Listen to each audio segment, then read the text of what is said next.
Breaking news. California and nationwide, if you're applying for U.S. citizenship in 2026, everything has changed, and you need to hear this right now. USCIS just dropped a bombshell policy memo in August 2025 that completely transforms how they evaluate good moral character for your N-400 application, and thousands of applicants across California are getting blindsided at their citizenship interviews because they don't understand these new holistic evaluation rules that now require you to prove not just the absence of wrongdoing, but actual positive contributions to American society. And if you're scheduled for an interview in Los Angeles, San Francisco, Sacramento, San Diego, or any California field office, listen carefully, because this could make or break your American dream. Here's what's happening. USCIS officers are no longer just checking boxes to confirm you haven't committed crimes.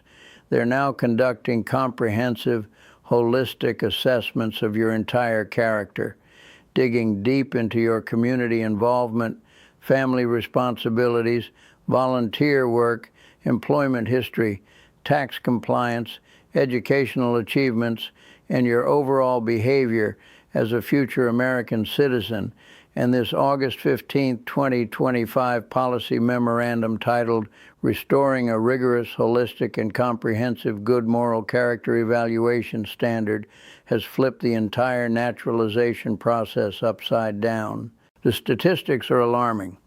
USCIS denies approximately 10% of all N-400 applications every year. That's over 459 219 denials in just the past 5 years. And with these stricter 2026 standards, denial rates could climb even higher, especially in high-volume states like California, where field offices in major metro areas are already experiencing 6 to 18-month processing delays, and officers are under pressure to scrutinize every application with unprecedented intensity. Let me break down exactly what changed and what you must do immediately to protect your case. First, understand that the old system was basically a checklist. Officers looked for statutory bars like aggravated felonies, drug convictions, fraud, false claims to citizenship, or failure to pay child support, and if you didn't have those red flags, you were generally okay. But now, USCIS has returned to a pre-1990s framework that treats those bars as the absolute minimum disqualifiers, not the complete picture, meaning even if you have zero criminal record and meet all the basic requirements, like 5 years of continuous residence, or 3 years if married to a U.S. citizen, half-time physical presence in the United States, and you pass the harder 2026 Civics test that now requires you to answer 12 out of 20 questions correctly instead of the old 6 out of 10, you can still be denied if you cannot affirmatively demonstrate positive moral character through documented evidence. Here's the critical part that's catching people off guard. USCIS officers are now explicitly instructed to evaluate 6 major categories of positive attributes: sustained community involvement and contributions in the United States, family caregiving and responsibilities, educational attainment, stable and lawful employment history, length of lawful residence, and compliance with tax obligations and financial responsibility. And if you show up to your interview without proof of these contributions, you're walking into a potential denial. Think about this. Have you volunteered at your church, mosque, temple, or community center? Do you have letters from pastors, nonprofit leaders, or neighbors who can vouch for your character? Are your taxes filed and paid on time for the past 5 years? Do you have proof of child support payments if you're separated or divorced? Can you show stable employment through pay stubs, W-2s, or business records? Have you completed any educational programs, certifications, or training courses? These are the documents you absolutely must bring to your citizenship interview now, And I'm seeing applicants in California getting continuation notices, Form N-14 requests for additional evidence, or outright denials because they came unprepared, thinking their clean record was enough. But wait, there's more. USCIS is also intensifying scrutiny of disqualifying behaviors, and this includes not just the permanent bars like murder, aggravated felonies, torture, genocide, or persecution, but also conditional bars like controlled substance violations, 2 or more DUI convictions, false claim to U.S. citizenship, unlawful voting, or unlawful voter registration. And here's the shocking part. They're even looking at behaviors that are technically lawful but inconsistent with civic responsibility, such as reckless driving, habitual traffic infractions, aggressive solicitation, or harassment, meaning even if you were never arrested or convicted, if you have a pattern of speeding tickets, parking violations, or neighbor complaints, USCIS officers can now use that as evidence against your moral character under the catch-all clause that allows them to deny citizenship for any conduct that falls below the standards of average citizens in your community. The 2026 Civics test changes make things even tougher. The question pool has expanded from 100 questions to potentially 250 topics covering modern federal government structure, state and local government roles, civic participation in the digital age, broader U.S. history periods and social developments, and while the passing score remains around 60%, the scope of what you need to study has exploded, and if you fail the test twice, your N-400 gets denied. Let me give you the top 7 mistakes that are destroying citizenship applications right now so you can avoid them. Mistake number 1, failing the English and civics tests because you didn't prepare with official USCIS study materials, didn't take advantage of free community classes, or didn't know you might qualify for age-based exemptions if you're 50 or older with 20 years of permanent residency, or 55 or older with 15 years of residency. Mistake number 2, having a criminal history or arrest. You didn't fully disclose on your N-400, even expunged records, dismissed charges, or arrests that didn't lead to convictions must be listed. And if USCIS discovers something during their FBI background check that you didn't report, they will deny you for fraud and misrepresentation, which is a permanent bar that can also put your green card in jeopardy. Mistake number 3, failing to register for selective service if you're a male who lived in the U.S. between ages 18 and 26. This is a massive problem for men who got their green cards as teenagers or young adults, and unless you can prove the failure was not knowing and willful, USCIS will deny your N-400. Mistake number 4, breaking continuous residence by taking trips outside the United States longer than 6 months, or failing the physical presence requirement by not spending at least half of the required period, 2.5 years out of 5 or 1.5 years out of 3, physically inside the U.S. And I see this constantly with people who travel frequently for work or to visit family abroad without tracking their days carefully. Mistake number 5, not meeting financial obligations like unpaid child support, tax debts, or court-ordered restitution. Even if you're making payments on an IRS installment plan, you need to bring proof to your interview showing you're complying with the payment schedule and taking your obligations seriously. Mistake number 6, committing fraud or providing inaccurate information on Form N-400, including minor errors about previous addresses, employment dates, or travel history. USCIS expects you to make a reasonable effort to gather accurate information, and if you write unknown or leave blanks without explanation, they'll assume you're hiding something. Mistake number 7, submitting an incomplete application without supporting documents like copies of your green card, tax returns, marriage certificate if applying under the 3-year rule, divorce decrees from previous marriages, birth certificates of children, and now under the 2026 standards, evidence of your community involvement like volunteer certificates, reference letters, awards, diplomas, professional licenses, and proof of civic engagement. Here's your action plan starting right now, today, to maximize your chances of approval. Step 1, if you haven't filed your N-400 yet, start gathering your evidence package immediately. Request tax transcripts from the IRS for the past 5 years. Get letters of recommendation from community leaders, religious figures, employers, teachers, and longtime friends who can speak to your character. Collect certificates from any volunteer work. Compile proof of all child support or alimony payments. Organize your employment records, and document any educational achievements. Step 2. If your interview is already scheduled, do not wait. Contact an experienced immigration attorney right away if you have any criminal history, even minor offenses like DUIs, shoplifting, domestic disputes, or drug possession, because these need to be properly explained with evidence of rehabilitation, like completion of court-ordered programs, payment of fines, community service records, and statements showing you've reformed your behavior. Step 3.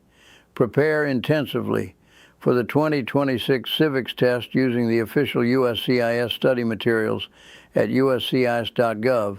Download the free USCIS Citizenship Resource Center app. Watch YouTube videos with practice questions. Join local citizenship classes offered by nonprofits and libraries. And if you qualify for exemptions, make sure you understand which version of the test you'll take and in what language. Step 4. Practice your English speaking, reading, and writing skills every single day. USCIS will test your ability to speak English during the entire interview, not just the formal language portion. And they'll ask you to read 1 sentence out of 3 attempts correctly and write 1 sentence out of 3 attempts correctly. So practice reading simple sentences about American history and government and writing basic sentences using proper grammar and spelling. Step 5. Review your entire N-400 application before your interview and know every answer by heart. USCIS officers will ask you to confirm information under oath, and any inconsistencies between what you wrote and what you say can trigger suspicion of fraud. Step 6. Bring multiple copies of every document to your interview: original green card, passport, state ID, or driver's license, all pages of all passports you've held during the eligibility period, evidence of marital status, proof of legal name changes, selective service registration or exemption evidence, tax documents, proof of child support payments if applicable, and now your evidence of good moral character, including community service records, volunteer certificates, employment verification letters, educational transcripts or diplomas, and character reference letters from credible sources. Step 7. Be completely honest during your interview. If the officer asks about arrests, citations, or any negative incidents, answer truthfully and provide context and evidence of rehabilitation, because lying or withholding information is far worse than the original problem and will result in automatic denial and possible removal proceedings. Now let's talk about California-specific challenges. California processes more naturalization applications than any other state. 70% of all citizens naturalized in fiscal year 2024 resided in just 10 states, and California topped that list, which means field offices in Los Angeles, San Francisco, San Jose, Sacramento, San Diego, Santa Ana, and Oakland are overwhelmed with applications, leading to longer wait times, currently averaging 10 to 18 months, and in some cases exceeding 24 months from filing to oath ceremony. California applicants are also more likely to face interview cancellations and rescheduling due to office closures, staff shortages, and the high volume of cases. So if your interview gets canceled, don't panic. USCIS will automatically reschedule, but this can add months to your timeline. Additionally, California has a diverse population with many applicants who need language assistance, and while USCIS provides interpreters for the civics test portion under age and residency exemptions, the rest of the interview must be conducted in English unless you qualify. So make absolutely sure you understand which rules apply to you. Here's what to do if you get denied.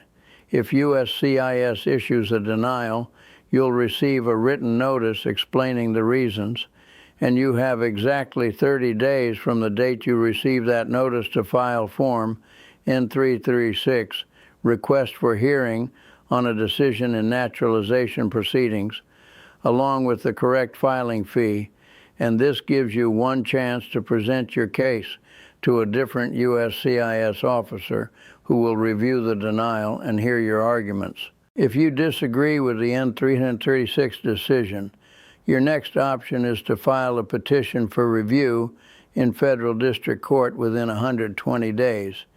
But this requires an immigration attorney because you're now in litigation, and it's expensive and time-consuming. The better strategy is to get it right the first time by preparing thoroughly, documenting everything, and seeking legal help before you file if you have any concerns. Let's address rehabilitation because this is crucial under the new 2026 standards. If you have past mistakes like DUI convictions, drug offenses, shoplifting, domestic violence arrests, or other criminal issues, USCIS will now consider evidence of genuine rehabilitation, and the policy memo specifically lists examples including rectifying overdue child support payments, full compliance with probation or court conditions, community testimony from credible sources attesting to your ongoing good moral character, reformation efforts like mentoring others with similar pasts, full repayment of overpaid government benefits like SSI or unemployment, and full payment of overdue taxes. This means if you messed up in the past but you've genuinely turned your life around, document that transformation with certificates from rehabilitation programs, letters from probation officers confirming successful completion, evidence of sustained sobriety like AA attendance records, proof of employment stability, letters from family members and community leaders, and any awards or recognition you've received for positive contributions. One more critical point about the new civics test. Starting in late 2025, the naturalization test transitioned to the 2025 version based on the 2020 test with modifications, and the question bank has grown to 128 questions covering principles of democracy, American history, and integrated civics topics on federalism, constitutional amendments, and recent civic developments. Officers can now ask up to 20 questions, and you must answer at least 12 correctly, and they can stop once you've reached 12 correct answers. But if you start failing, they'll continue until you've answered 20 or failed 9, whichever comes first. The reading and writing tests remain similar. You'll read one sentence correctly out of up to 3 attempts and write one sentence correctly out of up to 3 attempts. But the vocabulary has been updated to include more modern civics terms. USCIS provides free study materials including flashcards, practice tests, educational videos, and the official USCIS Civics Test Study Guide in English and Spanish, and you should use these official materials rather than relying solely on third-party apps or websites that might contain outdated information. For Hispanic communities and Spanish-speaking applicants, understand this. The civics test must be taken in English unless you qualify for an exception based on age and length of permanent residency. If you're 50 years old and have been a permanent resident for 20 years, or 55 years old with 15 years of permanent residency. You can take the Civics test in your native language with a USCIS provided interpreter.